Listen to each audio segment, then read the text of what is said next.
Hello, hello, hello. Long time no see. Come on in, come on in, come on in. Today I am going over deductions. I get asked this question a whole lot. So I'm going to break down some items that are normally forgotten about. So come on in, come on in, come on in. These are the 10 most overlooked deductions that you need to know about. Okay. So I'll give it a minute for you to come on in, come on in, come on in. It's been a minute. You hear? I am so happy, happy, happy to be back. So come on in, come on in, come on in.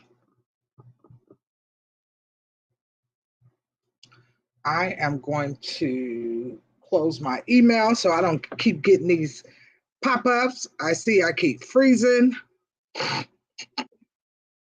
So hopefully it gets better.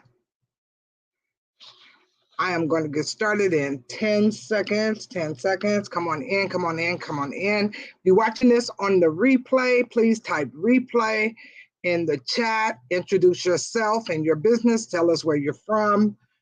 So anybody that see it later on can hit you up if they're interested in your services. But like and share, please, and thank you. So these are the 10 most overlooked deductions. Okay, so happy Tax Tip Tuesday. I am Tracy L. Tate. I am the CEO of TLJ Professional Services, where we are about all things financial. And I want to tell you that I bring you over almost 40 years experience in bookkeeping, accounting, as well as tax preparation. Um, so with that being said, I have a master's in business and accounting as well as public administration. So I am bringing to you some skills, some knowledge, and my expertise. So welcome, welcome, welcome. And so number one, home office deductions. I want to clarify some things on this because people get this confused. People think that you can write off 100% of your rent, 100% of your utilities, 100% of everything because you have a home office. You cannot because you live in that space, okay?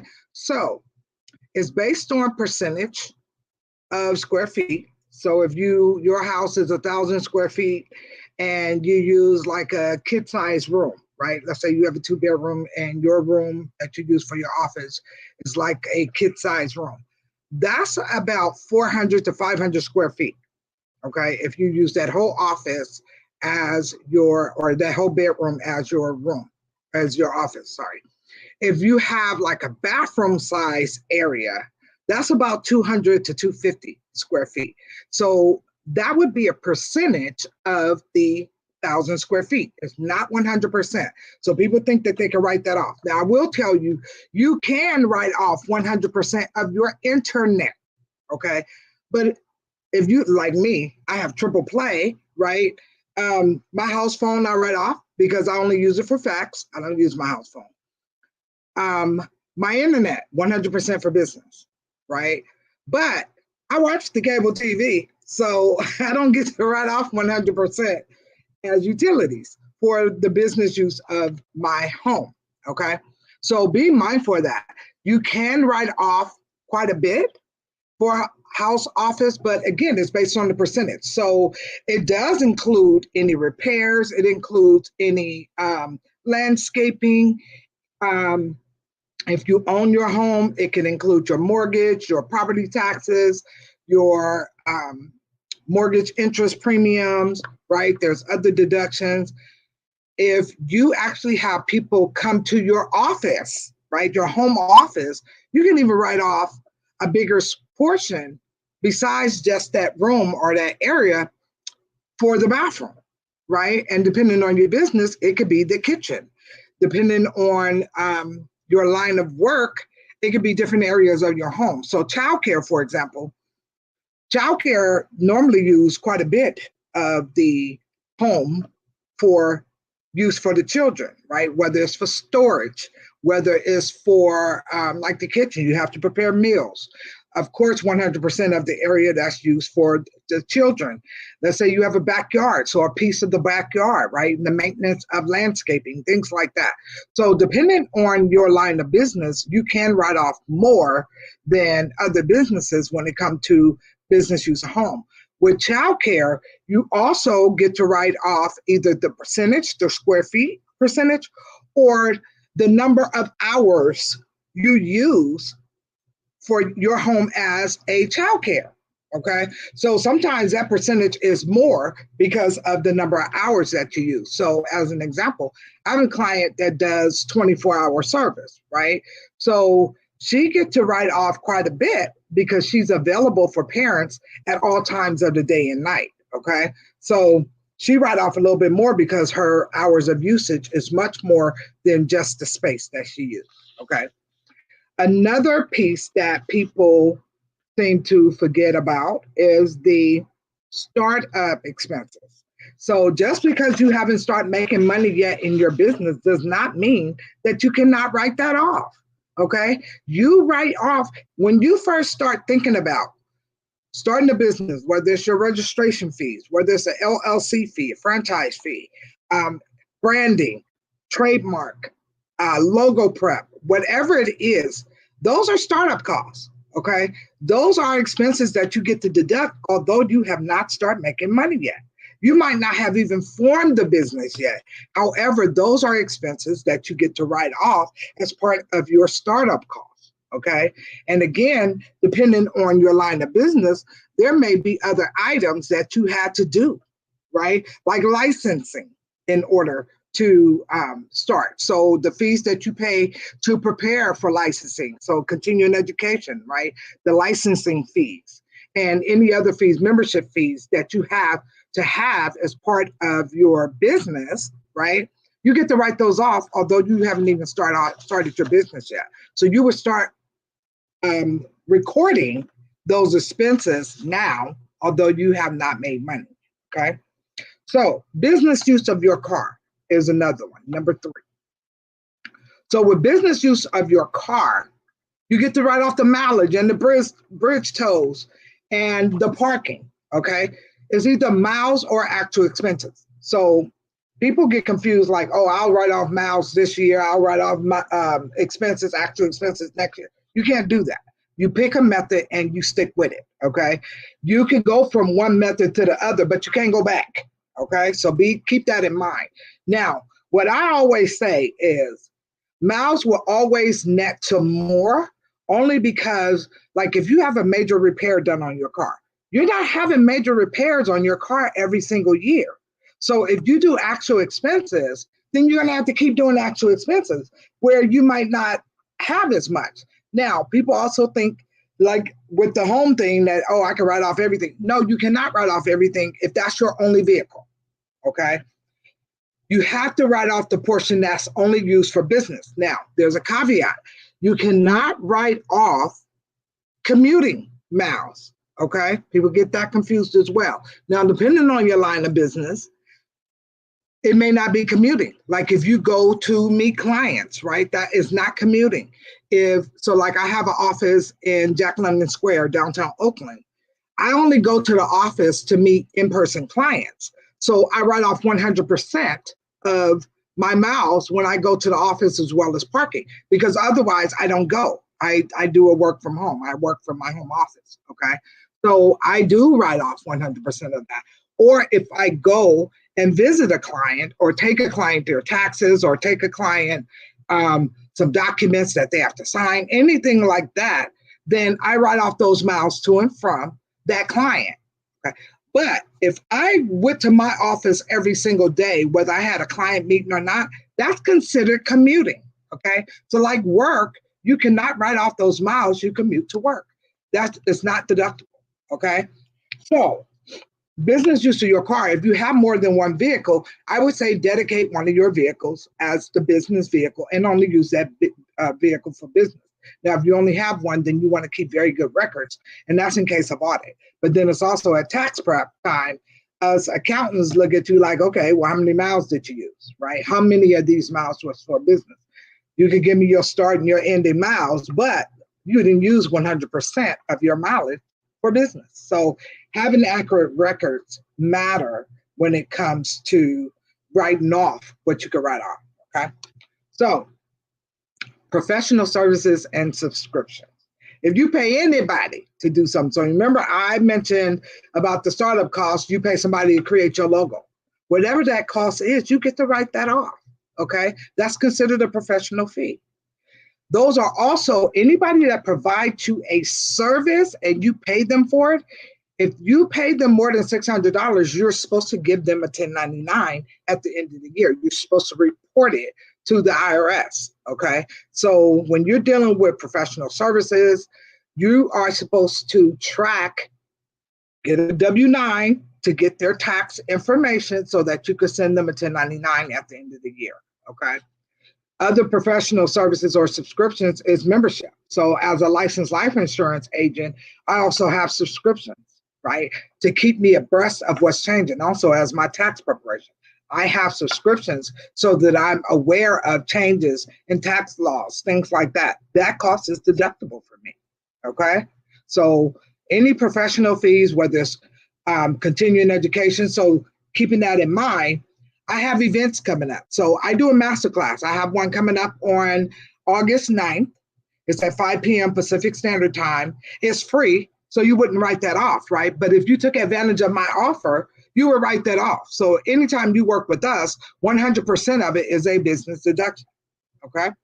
So you want to make sure that you track these type of expenses so you could get full deductions. I get asked this all the time. What can I deduct? What can I deduct? So that's what I'm going over today. The 10 most common or overlooked tax deductions. Okay. Travel expenses. If you're traveling for business, whether it's for a conference, I go every year to Cabo or to Mexico. I'm going to Mazatlan this year to plan my next business year.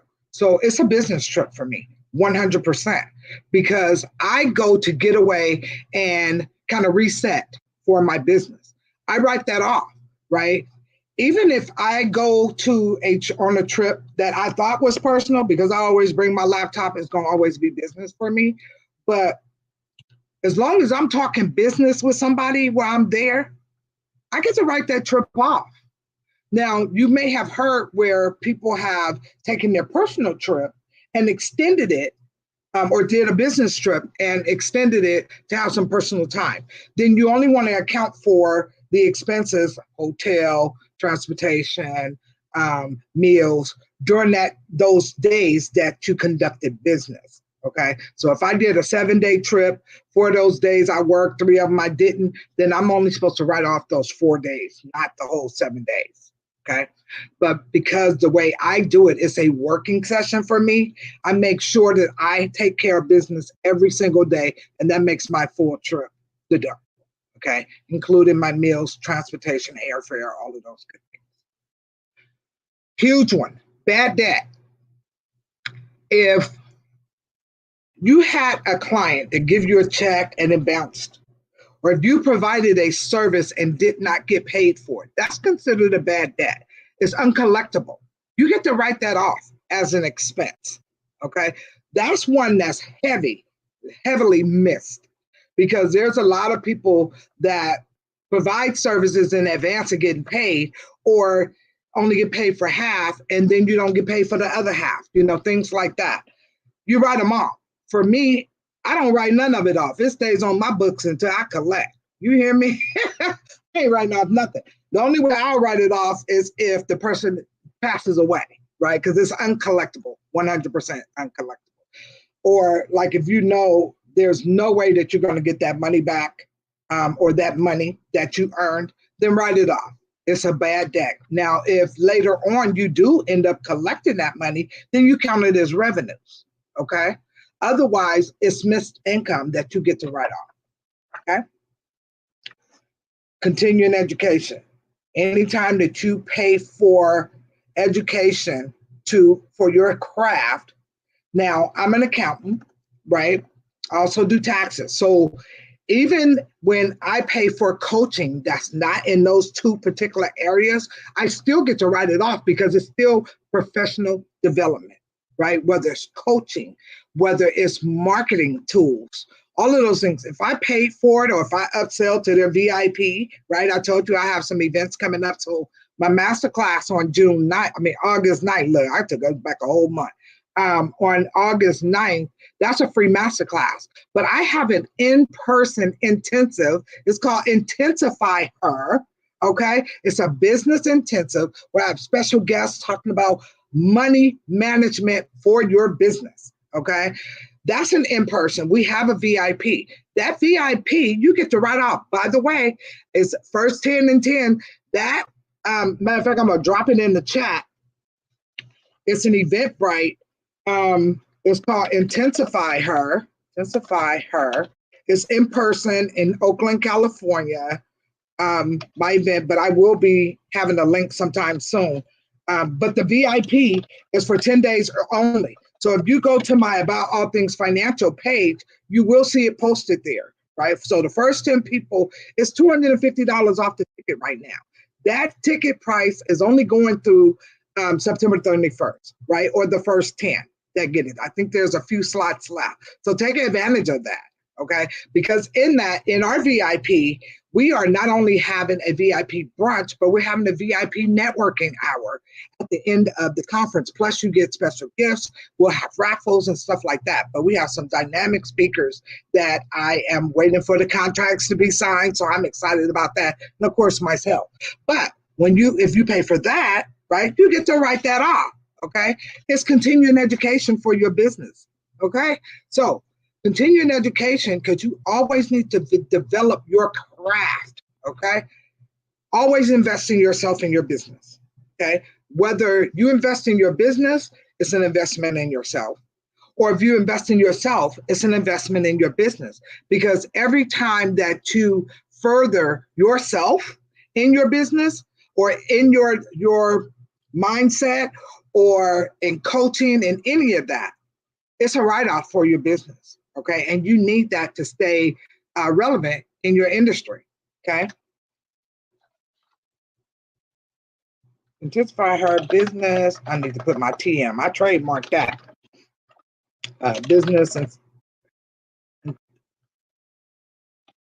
incentive.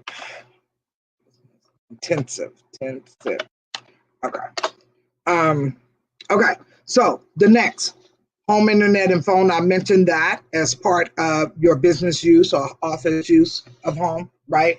Retirement, depending on your business structure, you get to write off retirement through your business, okay?